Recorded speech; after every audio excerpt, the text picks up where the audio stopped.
अगर आप कभी समुद्र के किनारे घूमने जाओ और वहाँ आपको ये चीज दिखे तो इसके ऊपर कूद कर इसे तोड़ देना, लेकिन इसे खाने की गलती बिल्कुल भी मत करना। देखो अब मैं ऐसा इसीलिए कह रहा हूँ क्योंकि ये चीज व्हेल की पेशाब होती है, जो कि कई बार पानी की तेज लहरों के कारण समुद्र के किनारे आ जाती है। लेकिन कई लोग इसे खाने की गलती कर बैठते हैं, जिससे उनके डाइजेशन में दिक्कत हो सकती है। अगर इंसान अपने बॉडी पार्ट्स को खो देते हैं तो डॉक्टर्स उस पार्ट की सिलाई करके वहाँ से ब्लड फ्लो को तो रोक देते हैं, लेकिन फिर वो पार्ट कभी भी ग्रो या रीजनरेट नहीं होता। और ऐसा ही कई जानवरों के साथ भी होता है। वहीं इस दुनिया में कई ऐसे जानवर भी हैं जो अपने बॉडी पार्ट्स को रीजनरेट करने की क्षमता रखते हैं। जैसे इस छिपकली को देखो, जो कि अपनी पूंछ कट जाने के बाद भी कुछ ही दिनों में उसे दोबारा रीजनरेट कर सकती है। छिपकली ही नहीं बल्कि स्टारफिश भी अपने बॉडी पार्ट्स को फिर से ग्रो कर सकती है।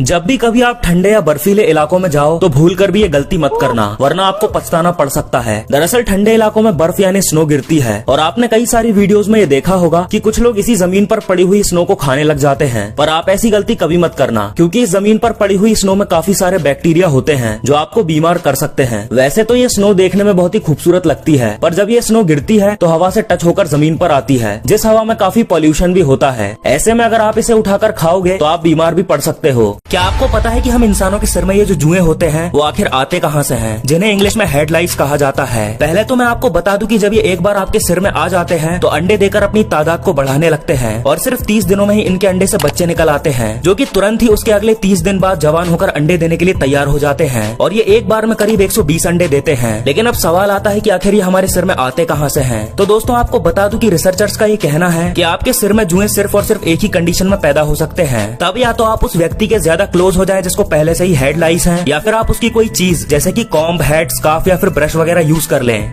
लोग सिर्फ अपने एंटरटेनमेंट के लिए पफर फिश की जान लेने पर तुले हुए हैं। दरअसल दोस्तों पफर फिश को जब भी खतरा महसूस होता है या ऐसा लगता है कि कोई इस पर अटैक करने वाला है तो ये अपने शरीर को फुला लेती है, फिर चाहे वो पानी में हो या पानी के बाहर। देखो अब पानी में तो ये अपने पेट में पानी भरकर ऐसा करती है जिससे इन्हें कोई नुकसान नहीं होता, लेकिन जब ये पानी के बाहर हवा से फूलती है तो उससे इनकी जान भी जा सकती है। लेकिन लोग फिर भी इन्हें परेशान करते हैं। फैक्ट नंबर 2, क्या आपको पता है कि पानी में रहने वाले सांप सांस लेने के लिए अपनी स्किन का इस्तेमाल करते हैं। फैक्ट नंबर 3, ये है मैक्सिकन मोल लिजार्ड, जो कि दिखने में सांप के जैसी लगती है। इसका रंग पिंक होता है और आगे के सिर्फ 2 पैर होते हैं। फैक्ट नंबर 4, एक समुद्री कछुआ एक बार में 20 मिनट तक अपनी सांस रोक सकता है। वैसे आप कितनी देर तक सांस रोक सकते हैं कमेंट करके जरूर बताना। दोस्तों ये सवाल आपके दिमाग में जरूर आया होगा कि अगर हमारी धरती गोल गोल घूमती है तो हमें जमीन चलते हुए क्यों नहीं दिखाई देती, या हमें ऐसा फील क्यों नहीं होता कि धरती गोल गोल घूम रही है। आइए जानते हैं। दरअसल दोस्तों यहाँ पर सारा खेल रिलेटिव मोशन का है, और क्योंकि हम धरती पर मौजूद हर चीज के साथ धरती की ही स्पीड से घूम रहे हैं, इसीलिए हमें धरती रुकी हुई महसूस होती है। लेकिन अगर धरती सच में घूमना बंद कर दे तो हम उसका अनुभव जरूर कर पाएंगे। ये ठीक वैसा ही है जैसे हम बस में सफर कर रहे होते हैं, जिसमें बस नहीं बल्कि बाहर के नजारे हमें चलते हुए दिखाई देते हैं। लेकिन ऐसा तब तक होता है जब तक बस एक तय गति में चलती रहती है, क्योंकि जैसे ही ड्राइवर बस की स्पीड बढ़ाता या घटाता है तो हमें झटके महसूस होते हैं। ठीक ऐसा ही धरती के साथ भी है, क्योंकि धरती एक स्थायी गति से घूमती है, इसीलिए ना तो हमें उसके चलने का एहसास होता है और ना ही जोर के झटके लगते हैं।